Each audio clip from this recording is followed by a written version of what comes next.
اور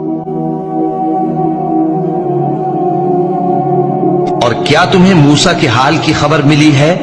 جب انہوں نے آگ دیکھی تو اپنے گھر والوں سے کہا کہ تم یہاں ٹھہرو، میں نے آگ دیکھی ہے، میں وہاں جاتا ہوں، شاید اس میں سے میں تمہارے پاس انگارہ لاؤں یا آگ کے مقام سے اپنا رستہ معلوم کر سکوں۔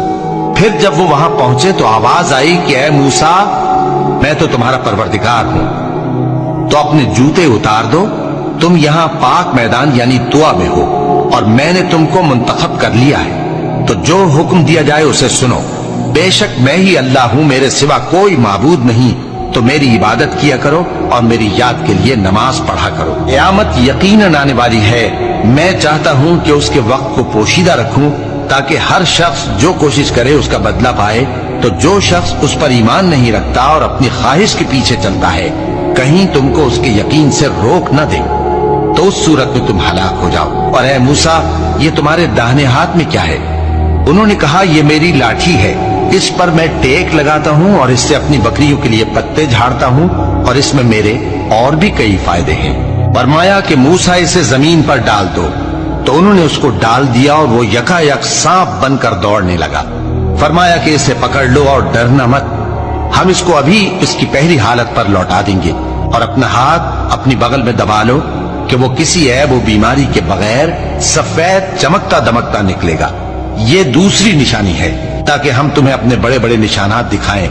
تم فرعون کے پاس جاؤ کہ وہ سرکش ہو رہا ہے، کہا اے میرے پروردگار، اس کام کے لیے میرا سینہ کھول دے اور میرا کام آسان کر دے، اور میری زبان کی گرہ کھول دے تاکہ وہ میری بات سمجھ لے، اور میرے گھر والوں میں سے ایک کو میرا وزیر یعنی مددگار مقرر فرما، یعنی میرے بھائی ہارون کو، اس سے میری کمر کو مضبوط کر اور اسے میرے کام میں شریک کر، تاکہ ہم تیری بہت سی تسبیح کریں اور تجھے کثرت سے یاد کریں، تو ہم کو ہر حال میں دیکھ رہا ہے۔ فرمایا موسیٰ، تمہاری دعا قبول کی گئی، اور ہم نے تم پر ایک بار اور بھی احسان کیا تھا جب ہم نے تمہاری والدہ کو الہام کیا تھا جو تمہیں بتایا جاتا ہے، وہ یہ تھا کہ اسے یعنی موسیٰ کو صندوق میں رکھو، پھر اس صندوق کو دریا میں ڈال دو، تو دریا اس کو کنارے پر ڈال دے گا، اور میرا اور اس کا دشمن اسے اٹھا لے گا۔ اور موسیٰ، میں نے تم پر اپنی طرف سے محبت ڈال دی، اور اس لیے کہ تم میرے سامنے پرورش پاؤ۔ جب تمہاری بہن وہاں فرعون کے ہاں گئی اور کہنے لگی کہ میں تمہیں اس کا پتہ دوں جو اس کو پالے پوسے، تو اس طریق سے ہم نے تم کو تمہاری ماں کے پاس پہنچا دیا تاکہ ان کی آنکھیں ٹھنڈی ہوں اور وہ رنج نہ کریں۔ اور تم نے ایک شخص کو مار ڈالا تھا تو ہم نے تم کو غم سے نجات دی، اور ہم نے تمہاری کئی بار آزمائش کی، پھر تم کئی سال اہل مدین میں ٹھہرے رہے۔ پھر اے موسیٰ، تم ایک اندازے پر آ پہنچے اور میں نے تم کو اپنے کام کے لیے بنایا ہے، تو تم اور تمہارا بھائی دونوں ہماری نشانیاں لے کر جاؤ اور میری یاد میں سستی نہ کرنا۔ دونوں فرعون کے پاس جاؤ کہ وہ سرکش ہو رہا ہے، اور اس سے نرمی سے بات کرنا، شاید وہ غور کرے یا ڈر جائے۔ دونوں کہنے لگے کہ اے ہمارے پروردگار، ہمیں خوف ہے کہ وہ ہم پر زیادتی کرنے لگے یا زیادہ سرکش ہو جائے۔ اللہ نے فرمایا کہ ڈرو مت، میں تمہارے ساتھ ہوں کہ سنتا اور دیکھتا ہوں۔ اچھا تو اس کے پاس جاؤ اور کہو کہ ہم آپ کے پروردگار کے بھیجے ہوئے ہیں، تو بنی اسرائیل کو ہمارے ساتھ جانے کی اجازت دیجیے اور انہیں عذاب نہ کیجیے۔ ہم آپ کے پاس آپ کے پروردگار کی طرف سے نشانی لے کر آئے ہیں، اور جو ہدایت کی بات مانے اس کو سلامتی ہو۔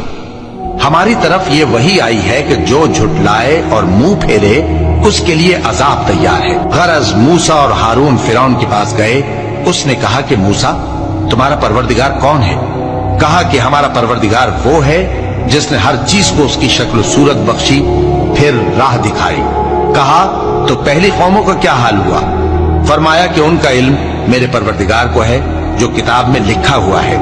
میرا پروردگار نہ چوکتا ہے نہ بھولتا ہے، وہ وہی تو ہے جس نے تم لوگوں کے لیے زمین کو فرش بنایا اور اس میں تمہارے لیے رستے بنا دیے اور آسمان سے پانی برسایا، پھر اس سے مختلف نباتات پیدا کی کہ خود بھی کھاؤ اور اپنے مویشیوں کو بھی چراؤ۔ بے شک ان باتوں میں عقل والوں کے لیے بہت سی نشانیاں ہیں۔ اسی زمین سے ہم نے تم کو پیدا کیا اور اسی میں ہم تمہیں لوٹائیں گے، اور اسی سے ہم تمہیں دوسری دفعہ نکالیں گے۔ اور ہم نے فرعون کو اپنی سب نشانیاں دکھائیں، مگر وہ تکذیب اور انکار ہی کرتا رہا۔ کہنے لگا کہ موسیٰ، کیا تم ہمارے پاس اس لیے آئے ہو کہ اپنے جادو کے زور سے ہمیں ہمارے ملک سے نکال دو تو ہم بھی تمہارے مقابل ایسا ہی جادو لائیں گے، تو ہمارے اور اپنے درمیان ایک وقت مقرر کر لو کہ نہ تو ہم اس کے خلاف کریں اور نہ تم، اور یہ مقابلہ ایک ہموار میدان میں ہوگا۔ موسیٰ نے کہا کہ آپ کے لیے یوم زینت کا وعدہ ہے اور یہ کہ لوگ اس روز دن چڑھے اکٹھے ہو جائیں۔ تو فرعون لوٹ گیا اور اپنے سامان جمع کر کے پھر آیا۔ موسیٰ نے ان جادوگروں سے کہا کہ یہ تمہاری بربادی ہوگی، اللہ پر جھوٹ نہ باندھو، وہ تمہیں عذاب سے فنا کر دے گا، اور جس نے جھوٹ باندھا وہ نامراد رہا۔ تو وہ باہم اپنے معاملے میں جھگڑنے اور چپ کے سرگوشی کرنے لگے، کہنے لگے یہ دونوں جادوگر ہیں، چاہتے ہیں کہ اپنے جادو کے زور سے تم کو تمہارے ملک سے نکال دیں اور تمہارے بہترین مذہب کو نابود کر دیں، تو تم جادو کا سامان اکٹھا کر لو اور پھر قطار باندھ کر آؤ، آج جو غالب رہا وہی کامیاب ہوا۔ جادوگر بولے کہ موسیٰ یا تو تم اپنی چیز ڈالو یا ہم اپنی چیزیں پہلے ڈالتے ہیں۔ موسیٰ نے کہا بلکہ تم ہی پہلے ڈالو۔ جب انہوں نے چیزیں ڈالی تو یکا یک ان کی رسیاں اور لاٹھیاں موسیٰ کے خیال میں ایسی آنے لگیں کہ وہ میدان میں ادھر ادھر دوڑ رہی ہے۔ اس وقت موسیٰ نے اپنے دل میں خوف محسوس کیا۔ ہم نے کہا خوف نہ کرو، بلا شبہ تم ہی غالب رہو گے، اور جو چیز یعنی لاٹھی تمہارے داہنے ہاتھ میں ہے اسے ڈال دو کہ جو کچھ انہوں نے بنایا ہے اس کو وہ نگل جائے گی۔ جو کچھ انہوں نے بنایا ہے یہ تو جادوگروں کے ہتھ کنڈے ہیں، اور جادوگر جہاں بھی جائے کامیاب نہیں ہوگا۔ اس پر جادوگر سجدے میں گر پڑے، کہنے لگے کہ ہم موسیٰ اور ہارون کے پروردگار پر ایمان لائے۔ فرعون بولا کہ پیشتر اس کے کہ میں تمہیں اجازت دوں تم اس پر ایمان لے آئے، بے شک یہ تمہارا بڑا یعنی استاد ہے جس نے تم کو جادو سکھایا ہے، سو میں تمہارے ہاتھ اور پاؤں مخالف سمت سے کٹوا دوں گا اور تم کو کھجوروں کے تنوں پر سولی چڑھوا دوں گا، اور تم کو معلوم ہوگا کہ ہم میں سے کس کا عذاب زیادہ سخت اور دیر تک رہنے والا ہے۔ انہوں نے کہا کہ جو دلائل ہمارے پاس آ گئے ہیں ان پر اور جس نے ہم کو پیدا کیا ہے اس پر ہم آپ کو ہرگز ترجیح نہیں دیں گے، تو آپ کو جو حکم دینا ہو دے دیجیے، اور آپ جو حکم دے سکتے ہیں وہ صرف اسی دنیا کی زندگی میں دے سکتے ہیں۔ ہم تو اپنے پروردگار پر ایمان لے آئے تاکہ وہ ہمارے گناہوں کو معاف کرے، اور اسے بھی جو آپ نے ہم سے زبردستی جادو کرایا، اور اللہ سب سے اچھا ہے اور ہمیشہ باقی رہنے والا ہے۔